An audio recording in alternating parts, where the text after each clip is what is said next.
Hello, this is the Politics and Letters podcast. I'm David Barfield with Jim Livingston, and today we're going to be speaking with John Judis, who is the editor-at-large at Talking Points Memo and author of 8 books, including The Populist Explosion, How the Great Recession Transformed American and European Politics, Genesis, Truman, American Jews, and the Origins of the Arab-Israeli Conflict. And he's written numerous articles and has been published in the New Republic, the National Journal, New York Times Magazine, Mother Jones, the Washington Post, and I'm guessing there's probably others listed in there. Today, we're going to be speaking with him about his book that he wrote with Reed Teixeira. Am I pronouncing his name right? You did very well. That's what I thought. All right, good. No points off for that. So welcome. Thanks for taking the time. Sure. Yeah. I was thinking about this, and I guess a good place to start would probably be at the beginning. And your argument in this book, as I see it, starts with the split that the Democrats had with their traditional base, or even their traditional reputation as a party of workers and sort of common people. Am I getting that right? Yeah. Yeah. I mean, there was never something called, a split that happened, but they have gradually over the last 30, 40 years lost that part of the population as their base. Right. How did this come about in your I mean, we don't have to go into the entire story, but just generally speaking, what was the some of the factors that led to this division? I think a big part of it was the decline of the labor movement. The labor movement was the most important institution within the Democratic Party. You could say the bankers and stuff like that had a lot of power, but institutionally, the labor movement was the most important. And it not only contributed money and people, but it also organized on the ground. If you went to a state like Iowa, which is now a Republican state, but used to be pretty dependably Democratic, and the UAW used to be enormously powerful there. They would be the people who would oversee the local elections for the assembly and stuff. They'd give money to candidates. They were central to the Democrats, and beginning in the 1970s, you get a corporate offensive to knock out the labor movement, combined with the disintegration of to a great extent blue collar manufacturing, and it accelerates. And things that the Democrats do, like NAFTA and China and WTO, become associated in a lot of the minds of workers who lose their jobs during the 90s and early 2000s. The early 2000s is probably the worst time with the Democratic Party, even though, if you look back at NAFTA, Bill Clinton needed the Republicans in order to pass that bill. He actually had got a minority of Democrats in the House to support it. So that was really the to a great extent the anchor of the Democrats, and that was especially in Midwestern states.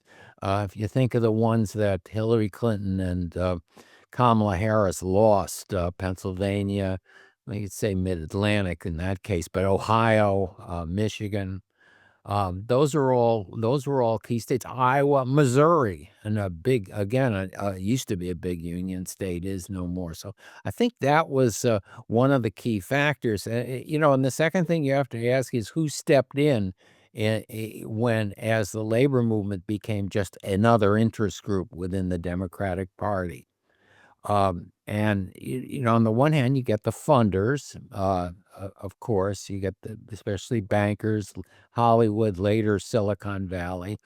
But you also get a lot of groups that come out of the New Left, the women's movement, consumer movement, all the Nader groups, and a lot of the civil rights organizations.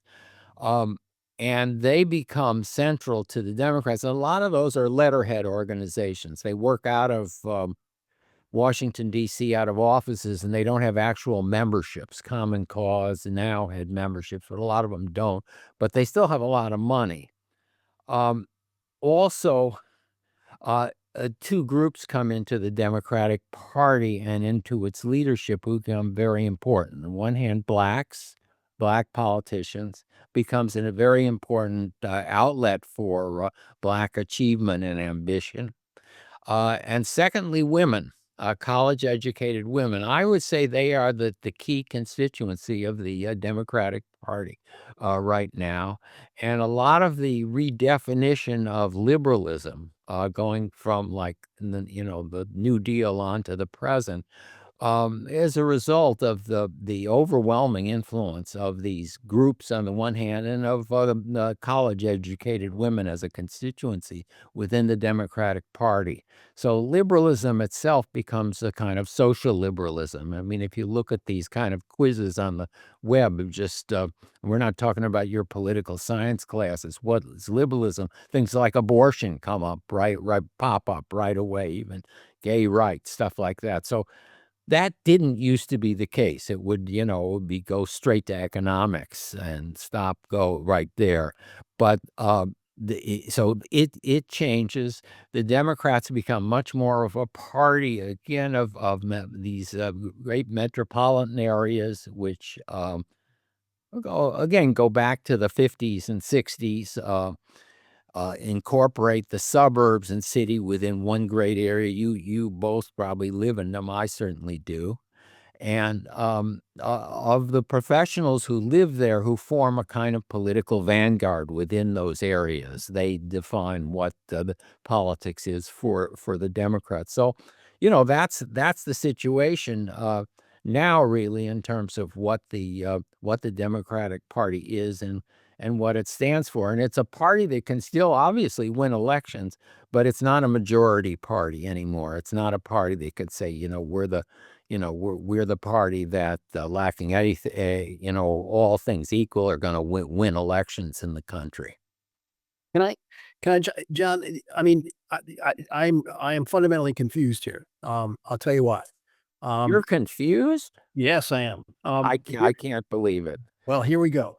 On the one hand, I mean, I could take what you just said and say, all right, what he's saying is that identity politics have replaced the politics of class, and that would fit both with a liberal condemnation or accusation or assessment of the Democratic Party, something like Richard Rorty's, or let's see, who's the guy that wrote the SDS book? That guy. All right.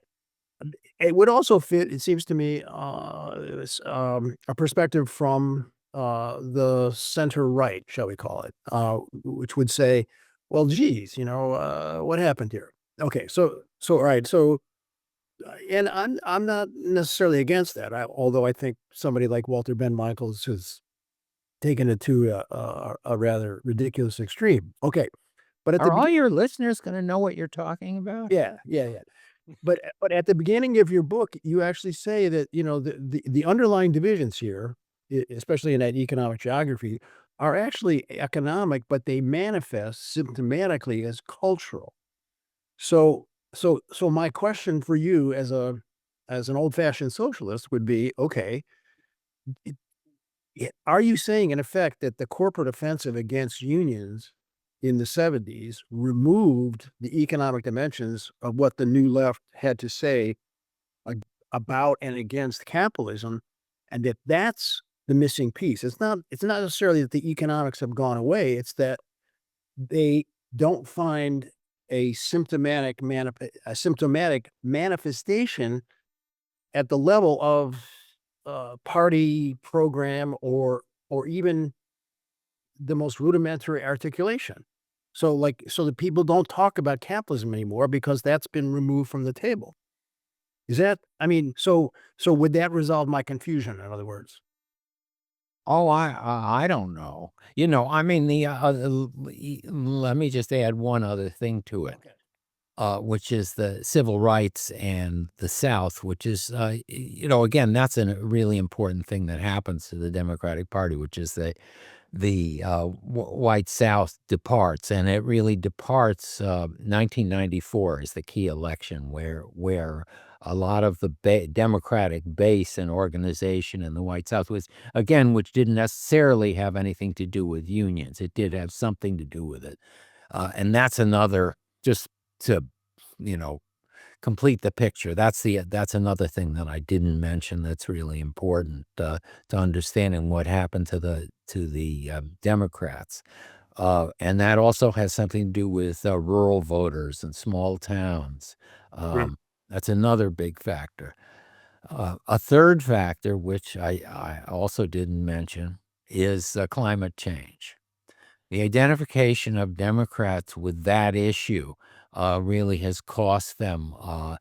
In a lot of the farm states, a lot of the states that depend upon resource extraction. If you look at a state like West Virginia, I think, when was the time that West Virginia didn't vote Democratic? Probably in 1984, but it certainly went, in all the other elections. Um, and it was it was as solidly Democratic as let's say North Dakota is now a Republican, and the key reason is climate change, because in 2000 that's when it happens. It's not because the people were racist or whatever, but it was the identification of the Democrats after the Kyoto and Al Gore with policies that people thought threatened their livelihood. So, and that's really important. In North Dakota used to have two Democratic senators until whatever, until the 2010s. I mean, Dorgan and what's the other guy's name? He used to always be he was a fiscal hawk, um, and South Dakota, Aberrest, McGovern, Tim Johnson, all that's gone. And I think, again, you have to look there a lot at the Democratic policies. And I'm not, and that it's an important issue, because it's the one issue where, to a great extent, the Democrats are right about it, that there really is really is a problem. But to the extent that they've advocated things that don't seem to work to people, Mm. or that are apocalyptic, that predict that within 10 years the world is going to burn up, they scared away a lot of those voters. But that's a real problem. And that's something that's going to be very hard to resolve. So anyway, and that accounts for, again, Democrats really losing out in these small towns and rural areas. And if you look at the map now of what the Democrats, where they have problems at a state, for instance, like Pennsylvania, a lot of it is these counties that are relatively small, where Democrats lose like 75-25 or 80-20. Or even Florida, with North Florida, there are all these areas, and especially of course Nebraska, Kansas, et cetera, where a lot of the factor is um, climate change combined with the social policies. So I guess the last component, I'll say, of this picture is that in the began first you get civil rights, but then in the 2010s, you get a whole set of social policies, and the Democrats become identified by, especially now, with these acronyms, LBGTQIA plus and all this stuff, and with certain positions on the police and things like that, that again make it very hard for them to win working class voters and rural and small town voters. So I've now sort of completed this picture for you, but I haven't necessarily answered your question, which I didn't fully understand. Well, here, let me There you go. yeah, if I may here. Now, and then David, please step in here, because it sounds to me like, okay, you're saying that climate issue is in fact the climate issue is an economic issue. It's about people's livelihoods. And yet it hasn't been depicted that way. At least, I mean, to my knowledge, maybe locally in West Virginia, maybe in certain counties in Pennsylvania where fracking is the principal industry. But my understanding is that the reason that the Republicans have been winning on that question to the extent that they have is that they have suggested that the kind of changes that would address the problem of climate change amount to this thing called socialism, that we would have to have the state use incentives like the so-called Inflation Reduction Act used to move towards clean energy and things like that. So that again, socialism appears as not only as a cultural issue, but also as that part of the economics of the new left, the residual new left, that the corporate counteroffensive of the '70s tried to remove. So again, I guess I'm not saying I'm confused. I'm hearing in you an ambiguity or an ambivalence about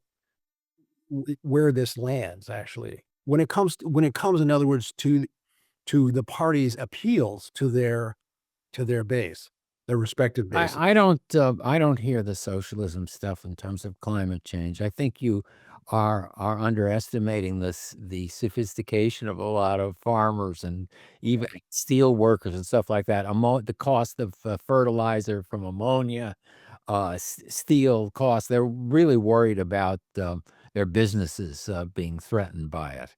Um, you know, pr- gas versus electric. How are we gonna, drive things like that? I don't think it's. I'm not saying that.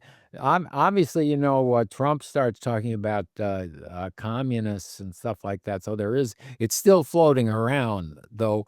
The key way is they've used it is to in Florida, Texas, places like that, the identification with Venezuela and Cuba and places like that. But capitalism, I mean, could people talk more about capitalism now than they have in the last, 50 years? And Yeah. a lot of that is credited to Bernie, but it's also the kids, the occupation stuff. So that's in the win. But again, it's not embodied in a movement from below that has the kind of power you would need to change American politics. So that's the problem, and the leadership. Bernie and I are the same age, unfortunately, and that's we're both going to be fading off the scene. So there isn't there isn't that kind of leadership around to alter the politics of the Democratic Party in such a way that you might encourage movements from below. But I mean, if you want to hear my prescription for what should happen, I'll tell you that because for the rare times I actually have thought this through. I mean, in order to have to create a party that could create an enduring majority and could actually do something, because what we have now with the alternating parties is you get the CHIPS Act, then the CHIPS Act is repealed, then it's put back. Everything is screwy. They're gonna screw up Obamacare. They're gonna eliminate the subsidy. So you really can't do anything without a majority that lasts more than 4 years. Has to last like 16 years or something like that. So I mean, I think you have to look at changes from above and below. Above, you really need a party leadership that is capable of getting at least 8 years or 12 years of a majority by fashioning politics that will appeal to a majority. The second thing you need is pressure from below. And like I said, in the '70s, '80s, '90s, you had the labor movement, and with the labor movement, a lot of these groups that came out of the New Left, and they applied a lot of pressure from below. I think to some extent that base has disintegrated. So you're going to have to work from above. And for me, what I would see was at some point, and it could happen sooner than we think. I look at the Trump people and I look at him again, just incredibly overreaching. It reminds me of 1994 when the Republicans won the House and they were about to abolish like six cabinet positions, not just education, but I think they were going to abolish commerce. There was a guy from Michigan who was pushing that, a congressman. And so I think that Trump might be overreaching. And if you combine that with economic problems in the country, you could get a big Democratic majority that could reform our labor laws and do various things that would make it more possible to build pressure from below. So I think it's that kind of combination. What I've been looking for in vain is some group that would function on the center left rather than the center or center right, like the Democratic Leadership Council did in the 1980s, to Yeah. craft a kind of politics that would unite the politicians, the state legislators, people like that. Now we're talking about, you know, um, not just congressmen or senators, House and but state.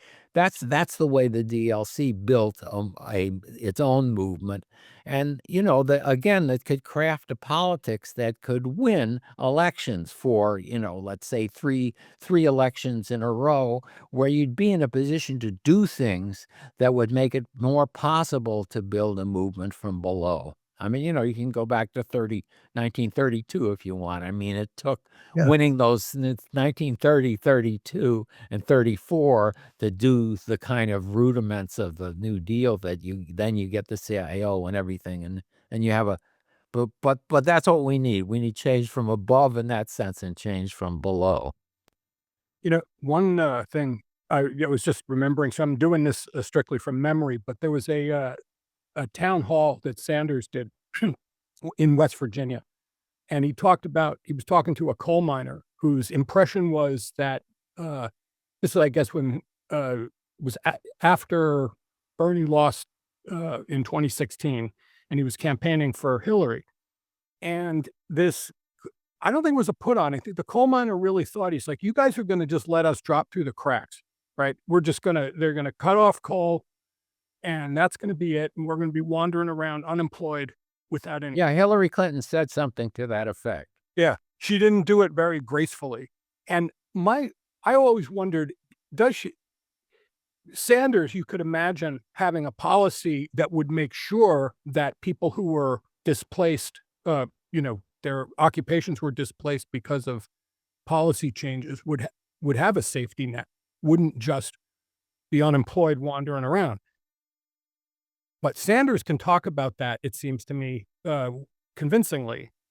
I don't think many Democratic politicians are really committed to that as well. I mean, they might be committed to shifting gears on various technologies or uh, aspects of the economy that match up with a Green New Deal or whatever. But it seems like they don't have a commitment to a welfare state that Sanders does. And they're not explaining it fully enough, because what happened was Sanders explained it to this guy, this coal miner, and he's like, "How does that sound?" And the coal miner was like, "Well, that's reasonable." He said, "We're gonna take care of you. We're not gonna let you just, Uh-huh. right, fade off into oblivion." But I wondered, I mean, it can't be political skill. Like, these are all smart people. So I start to wonder, is it more an ideological or a practical matter within the party that they feel like they could never pass any kind of support for transitioning workers? I don't know exactly why it is, but that is the case. I think that Democrats do support the welfare state, but there's a lack of connection with the people in again, small towns, workers, etc. That exists. I use the example of what happened to the district that Tim Walz represented in Minnesota. It's the southern part of Minnesota, And it's mostly rural, but it's also the Mayo Clinic in Rochester. That's the biggest town in the district. And it was a swing district, Republicans, then Democrats, Republicans, then Democrats. It was very divided.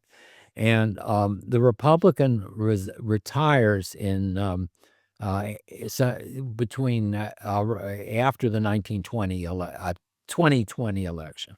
I think I'm wishfully going back into the 20th century these days because it's Simpler I time. know I make the mistake a lot. I start talking about 19th. So the Republican congressman retires, and they have an election to replace him, and this is we're talking about 2022. The Republicans run a guy who was a fifth generation from that district, whose family owned a farm. He himself was a farmer. He went to work for the Farm Bureau. I saw a picture of him. He had on blue jeans and a blue work shirt, and he had this kind of crew cut. He looked like the kids in high school who used to play football or something like that. I mean, or a Boy Scout or something. The Democrats nominate, and you're not going to believe this. You can go check it. In that district, the Austin meatpacking, one of the big meatpacking companies in America, had this big strike in the 1980s. Jim, you might remember this. P9, it was called. It was a wildcat strike, and they lost it. And it was an enormous defeat for the meatpacking industry, which used to be like an auto worker's job. It used to be sort of a middle class job, and it became mostly immigrants, barely minimum wage and very dangerous. And that strike was a key strike. So who do the Democrats nominate as their candidate? A guy from California who was the former CEO of that meatpacking plant. I'm not kidding. And of course he loses, and he loses twice. They send him again. Now, again, and we have the guy who's the head of the Minnesota party, who you would think had something to do with candidate selection. That's supposed to be what they're doing. He's now the head of the Democratic National Committee.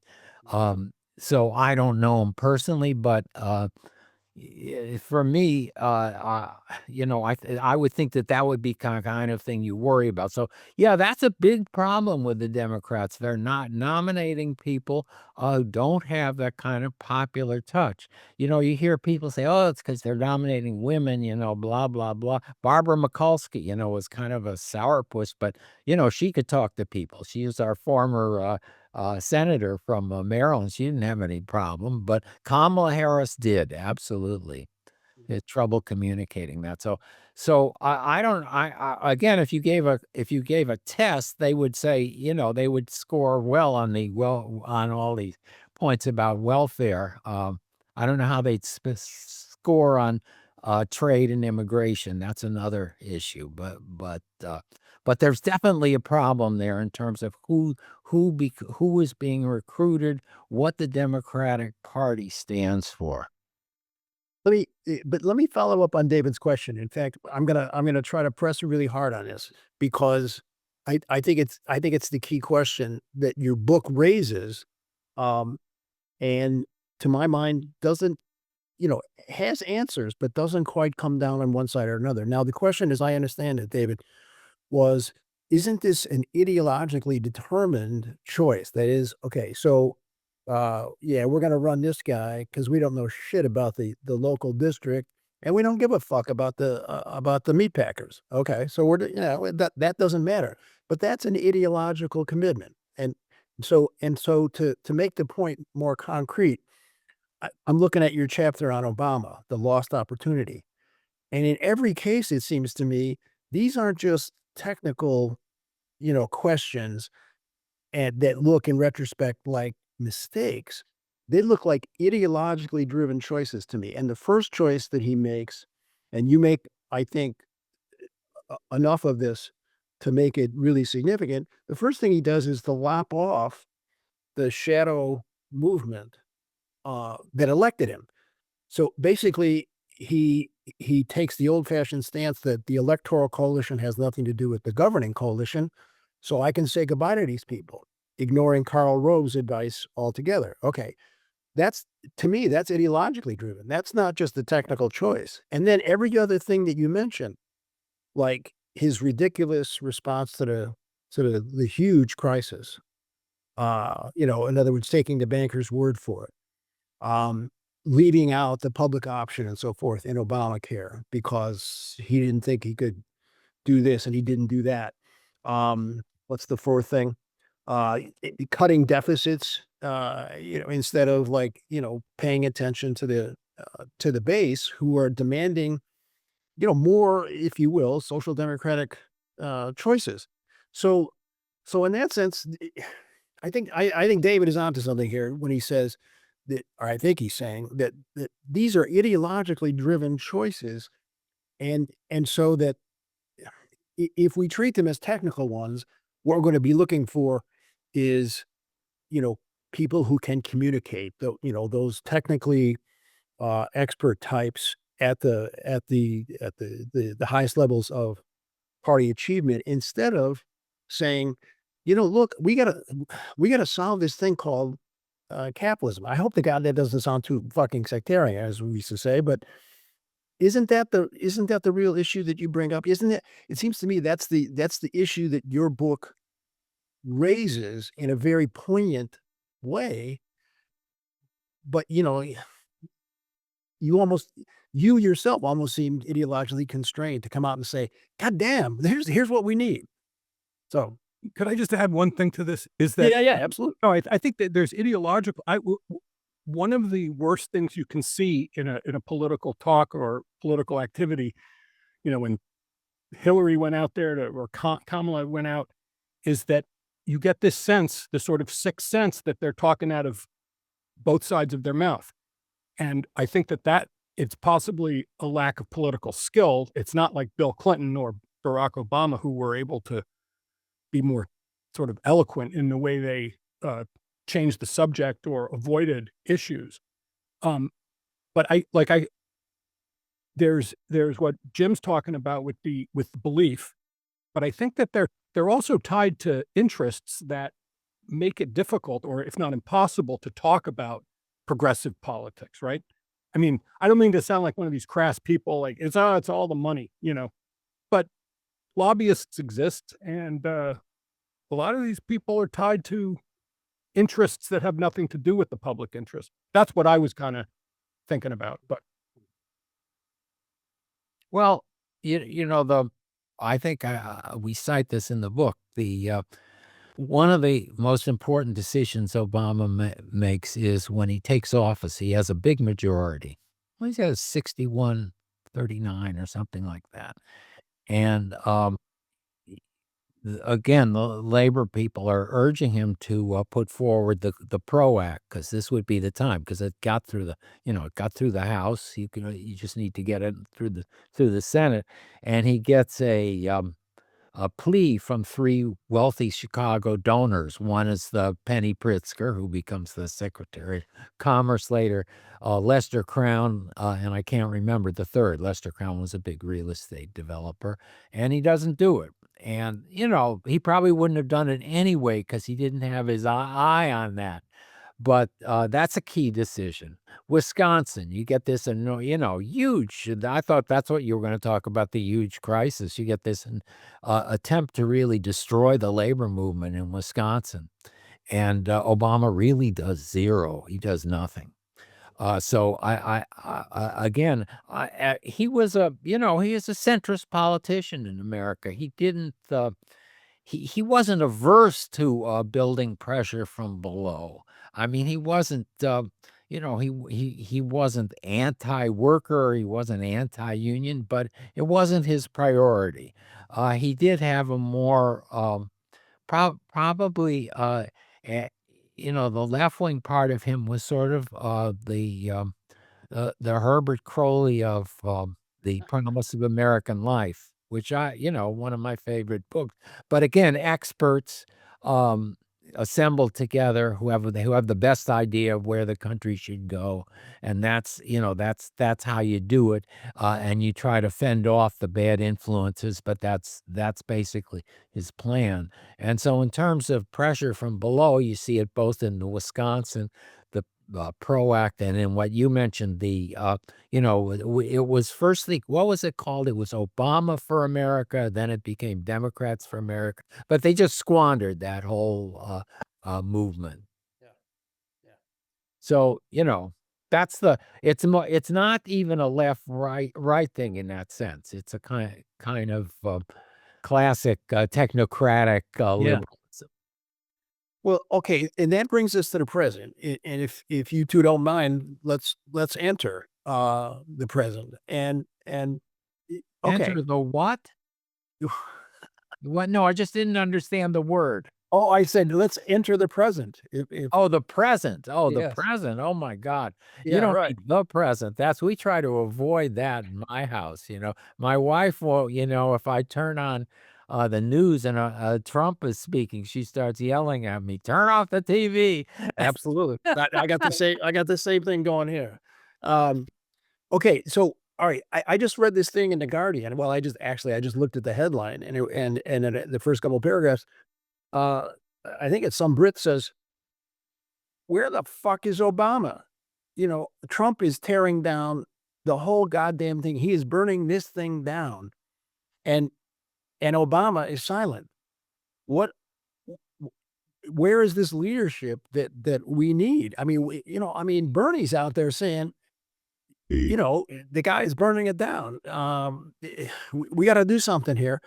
Where are these former presidents of ours? I mean, George W. Bush, let him, keep painting. I don't care what he says, but for God's sake, I mean, you can be a centrist like Bill Kristol and say, this guy is burning the republic down. Where's Obama? Where are these people? Well, I don't know the answer to that question. Bill Clinton's getting on in years, Yeah, that's true. That's true. but as far as Obama's concerned, I don't know. I mean, both of them campaigned for Kamala during the election, and I think a lot of these people are shell shocked. I think a lot of them take the advice of James Carville that you should just let the Republicans screw up. So. I don't know if I was 20 years old, I'd be out on the streets or something like that. I'm not, because I'm not 20 years old, but something will happen. There are going to be protests. But isn't it past time for protest, John? I mean, Jesus Christ. I mean, a majority of the American people are absolutely dead set against what Trump is up to. And if they all show up in the streets, I mean, so what? I mean, isn't it time that we actually do something like, I don't know, something more? Well, that's one of the AOC has got like a 500 billion Twitter followers. They could have people on the mall in a matter of minutes if they want to. I mean, if that's going to help, I guess they got to do something. They can't just sit there, or unless there's some grand strategy we're missing. But I don't think so. I don't know. There isn't a political leadership, and there isn't. Again, you can look at what the AFL-CIO is doing or not doing as an example. So, Yeah. yeah, Where's the and we to a great extent right now, I think the Democrats' success is dependent upon Trump screwing up. And I don't mean screwing up in the sense that you might say that. I mean, of course, we don't. I think he screws up at everything he does. But the economy, I don't think he'll get us into a war. I think I think he's actually averse to that. But the economy would be his weak point, just as the COVID thing just really exposed his incompetence. And in that case, you would get you would get a revival of the Democrats. I can't gauge what the public opinion is now. I mean, I mean, I'm in the wrong place. I'm in Silver Spring, Maryland. right, right. Well, the poll I just saw, it was 18 to 29 year olds. They're paying very close attention to what Musk is up to with his ridiculous fucking Doge or whatever it is. And 71% of them are paying attention. 70 to 80% disapprove or strongly disapprove of what he's up to. So if that's the demographic that swung the election to Trump, along with the Hispanics and black voters, then it seems that he's already in the tank. I mean, but the question is, I mean, what do we do? What do we do with this? Well, things have to happen, of course. I mean, if there's a disease outbreak, people are going to look to the appointment of this jackass, Robert F. Kennedy Jr., because he's dismantling the CDC, the FDA, all the institutions that were created to prevent these kind of things from happening. Right. And if the economy starts going down, they're going to look at Trump and Musk. But getting rid of AID, I mean, I didn't approve of it, but I don't know how much electoral salience that has. But And that's part of the reason they do it too. Shoot. All right. Well, what do you think? David, I was about to introduce some very speculative elements into this conversation. So, Who's going to win the National League? Well, go ahead. Mets are, That would be speculative. yeah. Go No, ahead. Go I had ahead. one thing. I just one of my questions that I wrote down here, I guess I think ties into this a little bit. You mentioned in the book, and I think we definitely remember this, was Romney's 47% remark. Yeah. You remember this? Yes. I thought at the time, I mean, it might have been just my impression. I don't really have anything to back it up polling wise, but that seemed to me to be that was like the nail in his coffin, right? Yes, that was a killer moment. Killer moment. Was it prior to that? Did he have he had a pretty good shot? I mean, it was kind of tied, as I recall, right? I think that the Clinton people had that election won. I think Okay. that he started running ads in February or so in Michigan and Ohio about Romney's opposition to the auto bailout. Right. And those were key, those were really key states in the election. And so Romney, I think what Romney's saying that just confirmed it. It strengthened them with the political momentum that was already there. I would very much doubt that otherwise Romney might have won.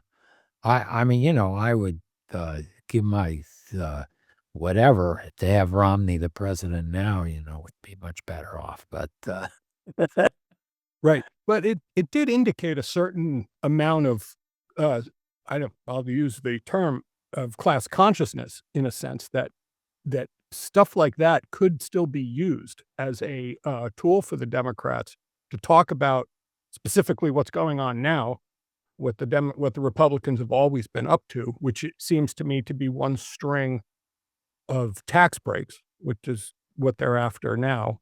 It looks like. I mean, I don't know I have no way of gauging what Trump is doing. yes, all that's true. My view is that the Democrats have to break through on the cultural issues. They have to. I mean, you can look at what's happened. This dispute over the transgender people, and the effect that had on Kamala Harris and swing voters. And there's the polls that I've seen, especially from Democratic pollsters that aren't necessarily public, those kind of issues were absolutely key. And you hear these Democrats talking about, well, we have to have a big tent now, meaning, well, we should allow people like, well, now Gavin Newsom is the latest, but that guy Seth Moulton, the congressman from Massachusetts, said, well, I don't think that transgender men should participate in girls' sports competitive sorts, and he get wildly denounced for saying that. And Newsom's got a lot of on issues like that. The Democrats just have to make clear that they don't take the positions that are attributed to them. They've done something about defund the police. Immigration, they're still a little wobbly on the border issues. Those kind of issues are really do represent a kind of smokescreen or cloud, which makes it impossible for people to hear the economic message, and the fact that they are, in favor. They are more. They are attuned to the 53% that Romney wanted to write off, or the 47%. So I think on those kind of issues, you really have to see a change. And again, that was a virtue of the DLC in the 1980s. They understood that Democrats had to be inoculated from the kind of politics where everything was going to be about capital punishment. Everything was going to be about confiscating guns. So you have to make clear that you are that you understand that you hear people on those issues. Can I try to tie these two things together, though, if I may, and propose a very different, let's see, blunt force approach here? Let me see if I can invert what you just said, in fact, and say the Democrats got to get the economic issues straight first. That's what they got to start talking about. Because if they don't start talking about taxation and transfer payments and redistribution, and beyond that, of course, that they're going to go nowhere. Now, so here's something I've noticed on the right that I don't think that the left has yet picked up on. It used to be that the justification for these tax cuts for the billionaires and the wealthy individuals and the corporations was that this would put more income in the hands of those people who do the investing and the job creating and contribute. Okay. That rationale, as you and I know, as all three of us know very well, is bogus. It hasn't worked. It never has worked. So we ought to be able to denounce that and leave it off the table. Okay. But the other more insidious argument that the Republicans have been offering now for 30 years, and again, I just started picking up on this, I should have a long time ago, is that taxation as such, they believe, and I think this is close to a majority opinion on the right now, is immoral and possibly illegal and quite clearly unconstitutional. And that's why working class voters, on the one hand, poll very strongly for taxing the rich, and on the other, give Trump at least a pass on these tax cuts, because they think the government is wasting their money, especially on frivolous projects and or giving people something for nothing. So it seems to me the only way for us to, on the left, to address that argument is to put the economics first and say, look, the reason we have progressive taxation is because we believe in democracy. That's the point. Okay. It's not, we're not trying to put, money in the hands of investors. We're not trying to put, money directly in the hands of consumers. We're trying to make a more equal society here. And that speaks directly to one of your questions about equality of opportunity. So doesn't that sound like it would, that this is a place to start, because now we're going to have this huge vote on these ridiculous tax breaks that are going to break the bank one way or another. I mean, Well, that's fine. I completely agree. And in the 2018 elections, Trump's tax bill did not help him. I mean, I think it helped the Democrats. I don't think this is going to. I mean, this is part of the overreach that I was describing. Steve Bannon, for all his faults, January 6th, et cetera, got it in terms of being much more of a genuine populist. I interviewed him for my the book I did, The Politics of Our Time, that combined the other three books, and one of the reasons he got booted out was because he was a critic both of the tax bill and of the way that the Republicans dealt with Obamacare, which was to repeal it. He's actually a single payer guy, believe it or not. And uh, so, yeah, I don't think those things help help the Republicans. I think it hurts them, and the Democrats should support them. But I'm just saying there's a way in which the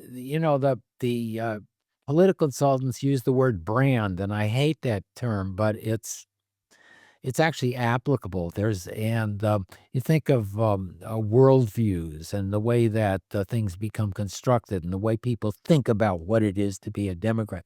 The Democrats have a reputation or a brand that they really have to do something about, and you can't, to the extent that they don't, they're just going to have to rely on the screw ups of the Republicans, and a lot of that has to do with culture. So there's that's the that's the problem that the Democrats have. I'll tell you a funny thing. I don't know whether this is true or not, but I was reading about it, and I even have the essay. There's a political scientist who tried to reconstruct from these various polls that were actually done in 1932 why Roosevelt won that year. Yeah. And so, what was the biggest issue that he found? Government spending, I think. Prohibition. Oh, yeah? That Roosevelt was willing to end prohibition. People were really sick of it. Not again a cultural issue. So I'm just saying I think those things are really important, and um, in order to really break through and change the party and change this kind of seesaw where each party depends on the other's mistakes, Democrats really have to do something about their brand, their Yeah. reputation, especially toxic in small towns and stuff like that, where the access to the media is somewhat more limited, and people watch and listen to less stuff. Right. Right. Shoot. Let me ask a more general thing. What should forget the uppercase D Democratic Party, but let's talk about a lowercase d Democratic Party. There's a lot of people out there who think there's a possibility of a third party or reforming the Democratic Party is, I think, the most popular A idea. third party, did you say? Yeah, let's just talk generally about Mhm. any party committed to democracy. When they're not campaigning or running for office, what should they be doing, do you think, in terms of like an organizational, like organizing people? There's an area where I am, I have great experience of futility. I mean, as was Jim, I was a member of the New American Movement. I thought of myself as a professional revolutionary for 7 or 8 years of my life, I was there. I saw it. and we got nowhere.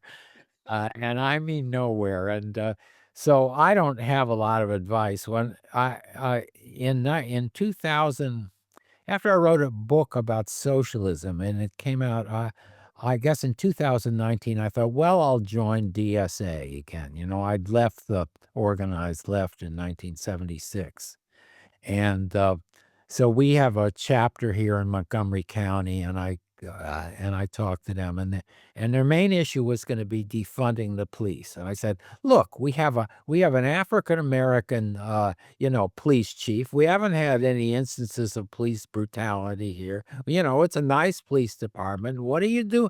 It was during COVID. I said, why don't you organize to get people vaccinated and something like that. But so anyway, that's a goofy group. I was not impressed with them at all. I was just thinking about joining. Really? Yeah. Well, good luck to you. I mean, the final thing that made me decide that I wasn't going to renew my membership was when they had a friendship mission to Venezuela, to Maduro, and I said, "Oh God, I've been through this one before." Well, So I don't know on a local level. I'm also a member of Indivisible, but that doesn't mean anything either. I did phone banking, and people scream at you or they hang up, and I actually did door to door for Kamala in York, Pennsylvania, and Manchester, Pennsylvania. And it was exactly what you would expect, which is that women, middle class and upper middle class women were very friendly to me, and working class men, to the extent that they answered the door, wanted to kill me. So there, well, if you come back here again, Wow. Wow. Let me, so it's hard to figure. Again, it's hard to figure out how to organize, and again, a labor movement, some way to organize workers, that gave the left in any country, and in America, an avenue, an opening to do it, to talk to people about these issues. It's very hard for some peacenik, green blah blah, to go to some community and start agitating now. I don't have good advice on that. well, Bernie's out there doing something at the moment. yeah, Who's out there? Bernie. Yeah, but Bernie's my age, I mean, he's Yeah, no. that's the problem. I mean, yes, absolutely. He's going out there and he's talking and people are listening. They're going to his rally. Right. Right. There are doors that they could open. I think a much more promising. Go ahead. No, I was just saying, rather than the Carville prescription. I just keep going back to the the worn out analogy of the 1850s. I think the much better way for us to think about party system is not a third party, but the collapse of the Democratic Party.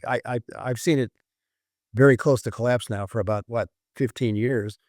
And I think AOC's, called, instead of Bernie's wing, called AOC's wing of the Democratic Party, they can call themselves Democrats still and be, a completely different party. If they can, seems to me, shear off what we might call the gold Democrats, call them the Silicon Valley, call them the Wall Street Democrats. If we, I mean, there's enough of a Democratic base that has moved left since 2010, and not just the young people. I think that we could do it, but that's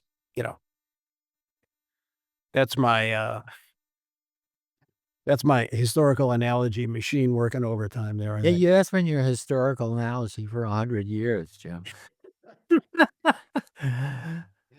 I know. Since 73 or some goddamn Yeah, thing. yeah. That's David. That's how John and I met. We were both in NAM and trying to figure out an electoral strategy for the left. I like that. Wow. You were onto the right things. I remember, didn't you wrote an essay about Burke-Hartke, the legislation? Absolutely. Yeah. That was very far-sighted people within the labor movement and Congress. One of whom I met later lives in Virginia, and I can't remember his name, but who understood was that that the ship was leaving the harbor with the multinationals and what that was going to do to America. Yeah. That was my first publication in the NAM discussion bulletin. Yeah. Oh my God. Okay, so what else? Anything? All right. I guess that's, we've covered enough ground. Maybe, I don't know. We're at about an hour. Is there anything, John, anything you would want to close with about your book that we didn't get to? Any giant points? Or just No, I think I've made them. I mean, since then I've been thinking a lot about the small towns and rural voters' importance. I don't think we have a lot of that stuff in the book, and that's been, and we talked about that. I discussed that, so that's about it. Okay. Well, thanks for being here, man. It was really a pleasure. Always a pleasure. We'll have to get together. Definitely come to New York City, for God's sake. Are you still living in the same place? Yeah. It's rearranged, but I'm here. Yeah. Okay, great. All right. All right.